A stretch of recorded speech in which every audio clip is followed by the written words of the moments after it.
under Indian economic development and poverty. So far we learnt who are urban poor and who are rural poor, and the urban-rural divide. Then we also learnt about the poverty line and the categories of poverty, the trends in poverty with respect to states as well as population. Now in this video number 12, we are going to learn about the relative and absolute poverty and the causes of poverty in India. Let's understand what is relative poverty.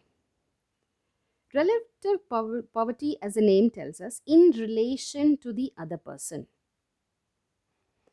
All right, that means if one person is better off than the other, then the other person is said to be relatively poorer than the first person. Okay, to understand it better, let us say that you own a two-wheeler and your neighbor owns a four-wheeler.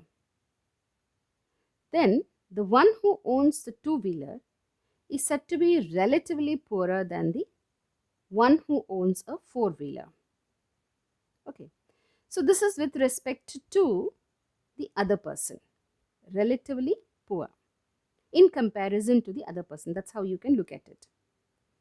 Now this relative poverty exists across different classes of people, different regions in the state, in a country, or across different countries.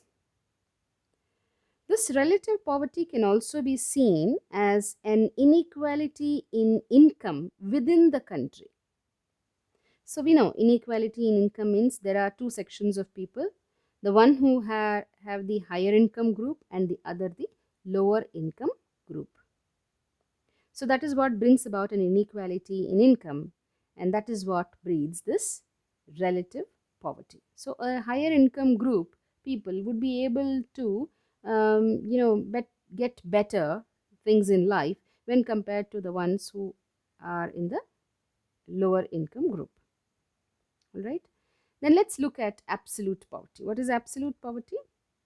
See, this poverty line is used as a measure of absolute poverty in India. That means those we have learnt in the previous video on poverty line and the categories of poverty. So that is what refers to absolute poverty. So in terms of income, if you see, in the rural areas, rupees 816 per person per month should be the expenditure. Okay, and if you look at the urban areas, the expenditure should be 1000 rupees per person per month.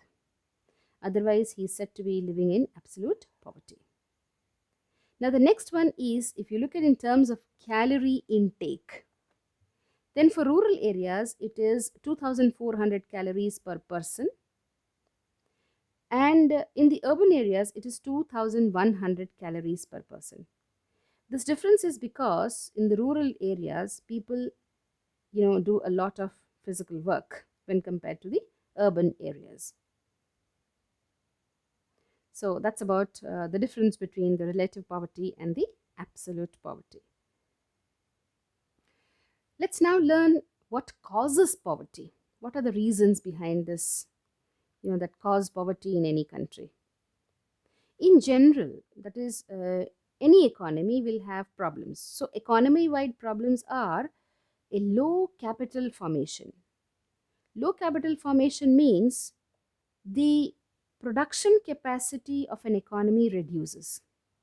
Higher the capital, higher production. Low capital means lower production. Lower production capacity means the employment is also low, isn't it? So when the employment is low, obviously the income will be less and hence poverty. Lack of infrastructure facilities. What is infrastructure? Transportation, communication, education, health. All these contribute to general growth of an economy. Lack of demand. When people don't have income, they don't demand for goods. So there's a question of supply of goods, isn't it? Then pressure of population. We learned that resources are limited in any economy. So if the population increases, the per capita income expenditure would also reduce. Then lack of social welfare nets. So this is very important in understanding poverty. What is aggregate poverty? Aggregate poverty is nothing but the sum total of individual poverty. Let's now understand the causes of poverty in India. Now, in the very beginning lessons of the Indian economic development, we learned the condition of India during the pre independent period and on the eve of independence. So, we know now what the Britishers left with us or left us with. The economic exploitation under the British rule is the first very point in the causes of poverty in India. So, under the British rule, India was the exporter of raw materials and food grains to Britain. And it also was turned into a market for or importer of finished goods. The goods that were produced in Britain were made available in India for cheaper price. So India became one of the markets for their finished goods. Now, India also exported the food grains, and the export surplus was used for debt payments of the British. People in India formed the manpower for British army. So these were some of the causes for poverty in India during the British rule. We also learned about the land reforms on the eve of independence. Under the land reforms, there was something called land ceiling, isn't it? That means the land was divided among the landless laborers or the tenant farmers for producing grains. Now, here, fragmentation of land holdings was also one of the reasons for poverty in India. Now, what happened was per head availability of land for the production of food grains reduced or was much lesser than families' requirements because here the land became smaller.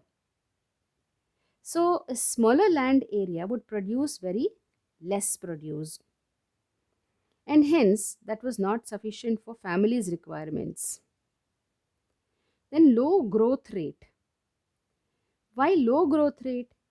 Because the rate at which the population grew was 2%, and hence the per capita income grew only by 3%. So that is what shows the lower growth rate. Then population. The growth of population, the growth rate of population in 1941 to 51 was just 1%, which increased to 2.1% in 1991 2001. Now, the statistics show that in 1991 the population was 84.63 crore, which increased to 121 crore in 2011.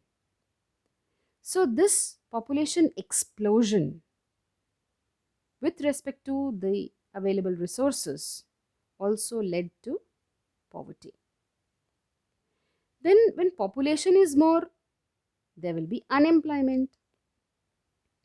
The rural people we learnt migrated to the urban areas, and in the urban areas they were called as poor people. Now, these poor people were casual laborers or migrant laborers who had no job security, they did not have any assets for themselves, and because they were poor or they had moved from the rural areas to the urban areas, they lacked opportunities and also the skill sets required for.